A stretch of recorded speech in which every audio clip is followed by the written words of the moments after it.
Magandang gabi naman. Okay, pasensya na po, mukhang busy-busy po kayo ngayon dahil. Okay lang, okay lang. Okay, December 6 po ang OFW Model OFW Family of the Year Awards at ito'y gaganapin sa December 6 sa Sofitel Hotel. Sofitel, yan. Okay, admin, ano po ba yung mga prizes na at stake ngayong 2012 MOFIA? As usual, katulad ng mga nakarang taon, meron silang cash prizes. Yung ating mga winners, national winners natin for both land-based and sea-based category. At yung mga special awardees, makakatanggap ng mga cash prizes and trophy and mga pangkabuhayan package. Okay. So, sino po ang magiging guest of honor natin sa December 6 sa Sofitel? Ang ating kalihim ng ating Department of Labor and Employment, si Rosalinda Baldos. Okay. Admin, yung pong MOFIA, pang 8 taon na ho ito. Taon na, galing. Isa sa mga pinakamagandang projects ng OWA na nagustuhan ko talaga yung MOFIA. At syempre, pakipaliwanag lang po sa mga listeners natin kung ano po yung criteria sa pagpili ng Model OFW Family of the Year. Oo. Ang MOFIA ay, tama yung sabi mo, Lu, ito ay isa sa pinakamahalagang programa ng OWA na pinakahihintay ng ating mga OFW sa kanilang pamilya, no? So, ano ang mga criteria natin para sila ay ma-consider na model OFW family? Ito yung mga pamilya na despite the long years of absence and separation, sila ay nananatiling kasad. Kaya ang tawag nga natin dito sa ating ito ay isang parangal sa matatag na pamilya. Ibig sabihin noon na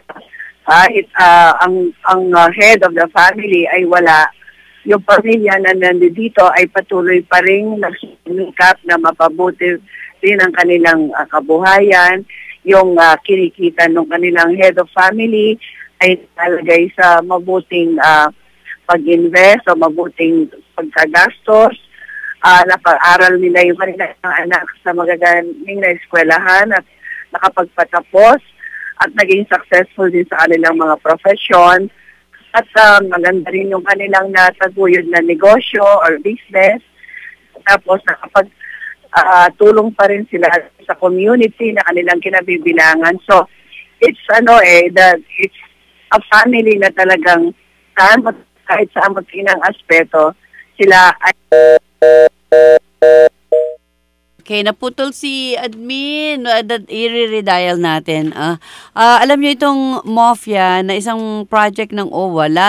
Last year, na-meet ko yung mga nanalo at karamihan dito ay maraming anak, nakapagpaaral ng mga anak, merong actually, iba natin, nakapagpagawa ng simbahan. Yung iba dyan, Tita Lu, na-interview natin, di ba? Oo. Naalala ko pa yung mga seaman na tinanong mo pa. Dalawa silang seaman. Sabi ko, paano po siyang nanalo? Tapos, pareho lang kayong seaman, mas marami akong anak at mas marami akong napag-aral. Yeah. Yung anak yata niya, 10, yung isa 7 lang na pag-aral. Tapos nakapagpagawa ng simbahan, nakapagpagawa ng daan. Ang maganda ngayon yung mga nagnenegosyo din may award. Okay, admin, balikan ka namin. Kinukwento ko po yung last year ay mayroong mga OFW na nakapagpagawa ng daan sa kanilang baryo. Meron naman tumulong sa pagpapagawa ng simbahan. So, this time po ba mayroong mga ganitong mga mananalo? So, parang excited kaming malaman kung sino-sino at bakit sila nanalo. Marami tayong magagandang istorya din ngayong taon na ito, Lu, no? Katulad na nga sabi mo, merong nagpagawa din mga parang nursing care institution, no? Kahit maliit lang para doon sa kanilang komunidad. At yung merong nagtayo ng kooperatiba para sa transportation, no? Sari-saring mga contribution nila doon sa community. Oo. Okay. So, sige, admin, nakalagay po rin dito na meron ding award yung entrepreneur Entrepreneur Award po ba ang tawag doon? Yung mga natutong magnegosyo? Yes. Entrepreneurship. Ayan, Entrepreneurship Award. Kasi ini-encourage ng OWA na magkaroon ng negosyo mga OFW para hindi kung saan-saan lang dinadala ang pera. So, Correct. mga ano po ito, special award. Special Oh, award. yung special award ito, yung may nung isang pamilya na nag-excel yan sa larangan na yan, bibigyan din ng parangal. Okay. So next week, makakausap uli natin si admin para sabihin niya yung kung sino mga nanalo dito sa MOFIA Model OFW Family of the Year Awards, parangal sa matatag na pamilyang OFW. So abangan po namin next Saturday kung sino-sino ang mga nanalo at kung saan-saang bansa sila galing. At least, maganda yung ma-interview mo rin sila, Lou, para maging inspirasyon nga sila sa ibang mga OFW families. At marami pa tayong makukuhang mga katulad nila na sila yung simbolo ng matatag na pamilya. At sana'y maraming gumaya sa kanila. Oo, huwag kayong mawawala sa Sofitel sa Opo. December 6, doon ka. Opo. I'll see you. Naku, gaganda ng mga gown nila. Bonggang-bongga. O, sige po. Pupunta po kami sa Sofitel sa December 6 para sa MOFIA Model OFW Family of the Year Awards. Maraming salamat po. Maraming salamat po, admin. Thank you din. Bye-bye. Okay, have a nice weekend. Yan si OWA Administrator Carmelita Dimson, kaugnay ng isasagawang 2012 MOFIA Model OFW Family of the Year Awards. Di katulad nito, nabasa ko sa dyaryo. OFW nag-suicide, basahin mo. From Cagayan, basahin mo, grabe. OFW nagpakamatay. Mabalita ko. Dahil sa dinadalang mabigat na problema sa asawa, isang 32 years old na overseas Filipino worker OFW ang kauuwi lamang ang nagpasyang tumalon mula sa tulay at natagpuan ang nainaanod na bangkay mula sa ilog sa Barangay Banawang sa bayan ng Santa Ilocos Sur last Wednesday. Yan, kinilala daw ng pulis ang biktima na si Alvades Lopez Jr. nakatira sa bayan ng San Juan, La Union. Nabatid sa kaanak na si Noel Salasa kung sino man siya, lubos ang paninibugho. Talagang Tagalog na Tagalog ng biktima ng madatnan niyang buntis sa ibang lalaki ang kanyang misis pagdating nito mula sa pagtatrabaho sa ibang bansa. Ayan. Hindi na daw kinumprumta ng biktima ang kanyang misis kung saan umalis itong walang paalam. So, hindi na niya inalam kung bakit at anong nangyari. Basta tumalon na lang siya sa tulay. Siguro syempre hindi niya matanggap. Pero actually, meron din akong text dyan na attorney Matagal ko na itong nare-receive na text na to na paano daw niya ididemanda ang kanyang asawa na nung na niya ibuntis sa ibang lalaki. Natural, hindi sa kanya kasi alam niya na hindi sa kanya. Ito, ang pangalan niya si Raimundo. Sabi ko na, wag ko na sabihin apelido. Lagi ako tinetext ito kung paano daw niya ididemanda ang kanyang asawa na pagdating niya buntis sa ibang lalaki. I'm sure hiwalay na sila. Attorney, ano bang kaso ang pwede nating isampa dito sa pwede siyang idemanda? Ating revised penal code, meron po tayong tinatawag na kasong adultery para po yan sa mga babae na kahit minsan lang nagkaroon ng sexual relationship o sexual affairs sa isang lalaking hindi niya asawa. Oh. At sa lalaki naman merong concubinage na tinatawag pero hindi po parehas ang pamantayan sa ngayon sa maiiral na batas kasi yung isang babaeng may asawa minsan lang na magkaroon ng relasyon sa kanyang sa isang lalaki na hindi niya asawa, pwede na siyang kasuhan ng adultery. Kasi may ebidensya, attorney. Madali bang kasuhan yun kasi may ebidensya? Pruweba po na nagkaroon siya ng karelasyon dahil nga mukha sa parte ng lalaki mukhang imposible na kanya yun dahil nga po siya nasa ibang bansa. Yeah. So ano yung kulong agad? So, may trial pa po yan. So hindi na pwedeng through text o through email. Nakakainis naman kasi kapag trial, ang tagal-tagal. Nakakainip po. Pero mas mabilis ba yun, attorney, pag meron kang pruweba? For example, katulad niya, attorney, pag nag-file ba ako since andun na, diba? Sabi lang na res ipsa la kwetula, the thing speaks for itself, andyan na. O di kulong na tayo. Ganun ba yun? Or mas mabilis ba ang kaso kapag yung may ebidensya dahil buntis nga ang dinatnan? Bukod sa kung pag-uusapan po yung pruweba, nandiyan ang pruweba dahil nga nagkaroon na ng relasyon, ang prueba buntis. Siguro naman pagkatapos ng mga ilang buwan pagdinig, kung aamin din yung babae, mukhang mapapadali ang pagpapataw ng hatol kung sakasakali mo magkakaroon na ng asunto laban sa pagitan ng mag-asawa. Pero nakakalungkot at hindi lang siguro sa mga pagkakataong ganyan. Isa lang yan sa mga nakakalungkot na epekto na pag nangingibang bansa ang isang lalaki o babae. Pero attorney, hindi nakapagpigil. Pero attorney, tanong ko lang, meron di ba mitigating circumstances? For example, sabihin ng babae, masyado ako nalungkot na wala ka, hindi ka mo na nakapag-communicate. Maji-justify ba yun? Mukhang mahirap. Mahirap talaga, no? Kasi ang fact lang doon nagkaroon ka pa rin ng relationship outside the marriage. Titingnan din natin kung ano ang defense, kung meron man itong babae, at hindi pa natin alam ang nasa likod ng istorya. Correct. Kung meron man pamimilit kung ano man o voluntary niyang ginawa yung kanyang voluntary ginawa. Voluntary. Yeah. Diba? O may pamimilit man. Hindi natin alam ang kwento sa likod ng mga pangyayari. Pero ang pangkalahatang panuntunan sa ating mga umiiral ng batas, kung ang isang babaeng may asawa ay nagkaroon ng relasyon sa isang lalaking hindi naman niya asawa, ang kaso ay adultery. Okay, yun po ang ating legal advice, no? Yeah. Dami natin na ipasok sa 30 minutes. Mabilis lang ang pagkakasagot ni attorney, pero alam mo na may kaso ka agad.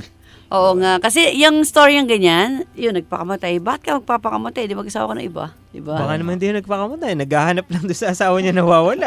Bakit doon sa kwento? Hindi nagpaalam, no? Oo, hindi nagpaalam. Baka hindi natin alam. Baka naman nagmumuni-muni, nadulas, dumiretso. Natin alam. I'm sure merong ganyang storya, nakaka-relate yung ibang OFW. Medyo pinapagaan lang natin yung mga nakakalungkot na mga balita. Yes. Kasi syempre kung nasa ibang bansa at marinig mo pa mga ganitong kwento, minsan torture din sa isip mo, ano nga bang ginagawa ng asawa ko? I'm sure makakatulong yung mafia na siyempre hindi na sa malalaki ang prizes, may trophy, tapos pararangalan pa.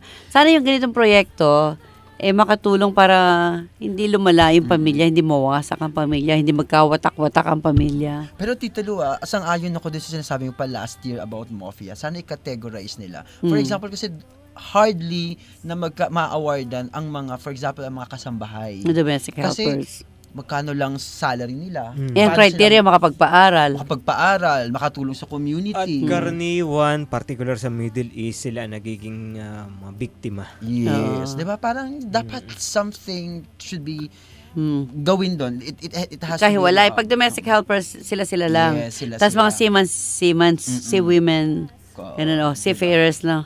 Correct. Kasi mahirap silang paglabanin dahil mas marami nga namang chance manalo yung nakapagpaaral ng maraming anak o nakapagpagawa ng simbahan, ng daan o nakapagbigay sa community, tsaka nakatulong. Iba yung sacrifice kasi ng mga kasambahay. Pag nagpadala sila ng pera sa may pamilya nila, walang natitira sa kanila eh. Kasi ubos samantalang pambayad ng utang. Hindi naman sa mga hindi man natin discriminate yung mga seaman. Kaso pag sila nagpadala ng 100,000, solve na agad. May 50,000 pang natala sa kanila. Para pagpapaaral. So maraming dapat i-categorize talaga nila. Tama. Ayan, admin. Admin. Alas 10 na ng gabi. Ang programang ito ay hatid sa inyo ng Overseas Workers Welfare Administration. Maraming salamat sa OWA kay Administrator Carmelita Dimson. Commercial muna po tayo. Anig ng mundo, ang OWA ay laging kasama nyo. Mapaedukasyon o pangkabuhayan man, ang OWA ay kaagapay ng OFW sa tagumpay. Makipag-ugnayan sa Overseas Workers Welfare Administration, OWA Hotline 833-6992 o mag-text sa 0917-898-6992.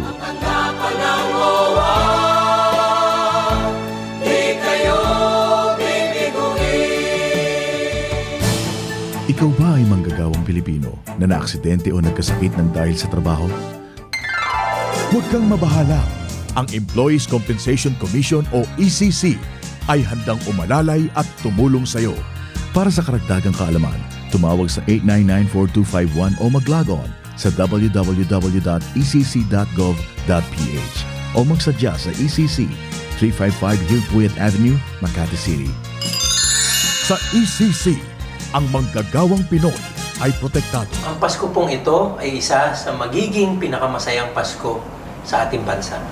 Ito po ay dahil sa ating napakalakas na ekonomiya at masigabong takbo ng ating progreso. Ito po ay dahil sa inyo, ang ating mga bagong bayani, ang ating mga OFW.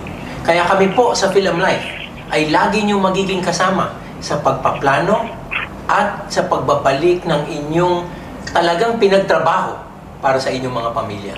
Ang aming pong Balikbayani program ay isa sa mga bagay na maaasahan nyo para may katuwang kayo sa inyong pagpaplano. Ako po si Rex Mendoza at kasama ko ang buong Film Life sa pagbati sa inyo ng isang maligayang Pasko at manigong bagong taon. Okay, balik tayo sa ating programang gabay ng OFW International dito pa rin sa DWBL. Kasama natin ngayon sa linya Attorney Jonathan Villasoto. Jonas, ang kaibigan nating mula sa Singapore na 17 years na yata siya nagtatrabaho doon. Nagbabakasyon ngayon sa Iloilo. Magandang gabi, Barbie. Barbie Dal. Magandang gabi po. Hi, Barbie. Magandang gabi po, Miss Barbie. Puyat-puyat pa kami kasi alas 3 kami ng madaling araw. Gumimik kami kagabi. Nasa Iloilo siya ngayon. Alas 3 kami umuwi. Alas 5 siya muli sa bahay kasi malalate na siya sa airport. O 6 o'clock. O, kumusta na dyan sa Iloilo, Barbie? Eto, okay naman. Mainit. Init. Uy, napapansin ko, yung friend namin kasi from Taiwan, nagbabakasyon ngayon, nakita ko sa Facebook, hay, nasa bahay na ako na init dito. O, ibig sabihin yung mga OFW, nararamdaman na nila yung init sa Pilipinas. Kapag nagbabakasyon sila, yung number 1 reklamo nila, ang init. Kasi nga naman sa nursing home, naka-aircon. Aircon lagi. Sa Singapore, hindi naman masyado mainit. So, ilang years ka na nga ba sa Singapore nag-work? Bali 19 years na actually. 19 Then na 17 pala. years dito sa current employer ko. Okay. Alam mo si Barbie, si Remedios. Ang pangalan niya Remedios. Gusto ko Ang ganda-ganda na ng pangalan, minago mo pa. Barbie na lang po. Attorney Jonas, gusto ko siyang i-nominate dito sa MOFIA. Model OFW Family of the Year. Kailangan may mag-nominate sa kanya. Kasi isa siya sa mga parang lideran ng mga OFW. Sabihin mo nga kung ano ginagawa mo dun sa Singapore as one of the leaders ng mga distress OFW, tumutulong sa mga OFW. Ano nga yung TWC2 na sinasabi mo sa akin? Transient Workers Council is an advocacy NGO yan sa Singapore. So, bali nag-volunteer ako doon for, I think, mga 6 years na rin ngayon. So, nagka-counseling ako sa mga migrant workers na may mga problema sa amo. Yun, di ba qualified siya? Correct. Qualified yun. Lalo na pag tumutulong sa kapwa OFW. Yun naman yun eh. Pag nakapag-inspire ka o nakatulong ka para mapabuti yung buhay ng mga kapwa nating OFW. At hindi nga siya nakapag-asawa. Ilan taon ka na? Hindi nga siya nakapag-asawa kasi nakakatulong. So ano siya, qualified siya sa MOFIA. So sa ano naman, sa pamilya mo sa Pilipinas, ano naman, balikan natin pagtulong niya sa mga OFW sa Singapore. Natahimik tuloy si Ma'am Barbie nang tinanong mo ang edad. Ilan taon ka na? Hindi, okay lang yun. Parang tabu na tanongin sa babae. Ay, ako hindi. I'm 50, going 54. O, di ba? And happy. And not really. And happy. Dati, ngayon hindi na. Anyway, di ba Barbie, nakatulong ka naman sa pamilya mo, sa mga pamangkin mo. Nung dumating nga siya, dami niyang mga pamangkin na sa malubong. Talaga? At alam mo, na-shock ako. Dami niyang maleta. Yung pala yung mga pasalubong. Para pupunta sa Amerika, 7 yata yun. Ma'am Barbie, pwede bang baka makita mo magkarelasyon din tayo? I mean, relative ba? Magkarelasyon, baka relative tayo natitira pa daw sa mga 7 maleta ba yan? Oo, 7 maleta. Naubos na yata kasi pinamigay niya sa mga pamangkin niya na pinupuntahan siya. So ano naman naitulong mo sa pamilya? O nakapagpagawa ka ba ng bahay? Yeah, nagpagawa ko ng sarili kong bahay ngayon. Talaga? Yeah, in fact, ito yung tinitirhan namin. Kasi yung dati naming bahay, bali, nawala, na ano na rin yun, totally nasira nung pagbagyo, Frank. Frank. Si Frank talaga maraming sinirang buhay. Oo, malakas-lakas na yung bagyo na yun, no? Sa mga pamangkin mo, nakita ko naman na mahal ka ng mga pamangkin mo na nung pinuntahan ka nila doon sa kantin ko. So, ano yung mga, nakapagpaaral ka ba ng mga pamangkin, kapatid? Actually, sana, yung panganay sana is papaaralin ko sana yun. Kaya lang, it happened naman na nagkasakit yung papa nila. Parang may bukol sa baga. Parang cancer na rin ata yun sa lungs. So, doon ang malaki rin nagastos ko doon sa papa nila actually. Pinagpagamot mo? Nako. Ganun talaga yung mga OFW, no? Hindi lang yung parents ang tinutulungan. Mga kamag-anak. Pag single ka kasi, buong pamilya, mga kapatid mo, pamangkin. Pag may asawa ka, pamilya mo lang talaga tutulungan mo. Kaya mas mahirap pala pag single ka. Ma'am Barbie, ngayon single kayo, gusto ba maging double pa? Di may boyfriend siya taga-Alaska eh. Wow! Ano yan? Di ba may boyfriend ka naman taga-Alaska? Ano ba yan? Ang ganda po ng tawa ninyo, Ma'am Barbie. May boyfriend siya dati. Wala na ba kayo? Distance talaga, store po sa relasyon. Once in a while, nag-uusap. Oo nga. Sweet naman. Kailan ka babalik ng Singapore? December 7, babalik na ako ng Singapore. So, December 8 na madaling araw. Dating ko doon. Then, December 9, meron kaming meeting sa upcoming namin International Migrants Day sa December 16. Lahat talaga pinupuntahan mo. So, ilang araw ba kayo nag-forum sa Miriam? Bali, 5 days kaming nag-forum sa my Miriam College. Anong pinag-usapan doon? Maraming pinag-usapan. It's about migrations, then mga domestic helpers. Hindi lang actually puro sa domestic helper, it's like universal na kasi yun. Hindi more on a domestic helper. Mga kind of karapatan. mga migrations, those mga nag-migrate. Then, marami actually. Mga karapatan ng mga kababaihang OFW. Parang gano'n. So, na kasi yun, sama-sama na talaga. Okay. Ma'am Barbie, as part of that organization, kasi syempre alam natin pagdating sa Singapore, medyo maayos talaga sila. Well protected. Ano pa po bang mga hinaing na naibibigay sa inyo ng mga OFWs po nating kababayan? Hindi maganda yung signal, napuputol. Ay, ba't ikaw luwa-luwanag mo dito? Naririnig mo ako? Yeah, pero siya hindi, ikaw naririnig kita, pero siya hindi ko maririnig. Okay. Nag-break up, nag-break up. Naririnig niyo po ba ako, Ma'am Barbie? Sama yan sa Iloilo. Ngayon, okay na. Kailan kung minsan nagbe-break up, hindi ko okay. Ano yun? Last question namin. Ano yung mga problema yung tinatawag sa iyo o yung mga na face-to-face na encounter with OFW na may problema? Ano ang mga problemang sinusumbong sa iyo? Mostly, actually, mga employer na hindi sila binibigyan ng sufficient food, proper accommodation. Okay. Ganun, yung mga wala bang sila ng 1 a.m., nagigising sila ng 4 or 5 a.m., tapos kulang sila sa pagkain, Wala silang access, ayaw silang payagan gumamit ng cellphone, ng handphone. So, anong ginagawa ng TWC to? Actually, meron kami mga case na pag ganun, kung minsan ng offices, bibili sila ng, halimbawa, Indonesian or Filipina man, tapos sabihin na, kailangan nila ng cellphone kasi wala silang cellphone, gusto nila mag-contact sa family.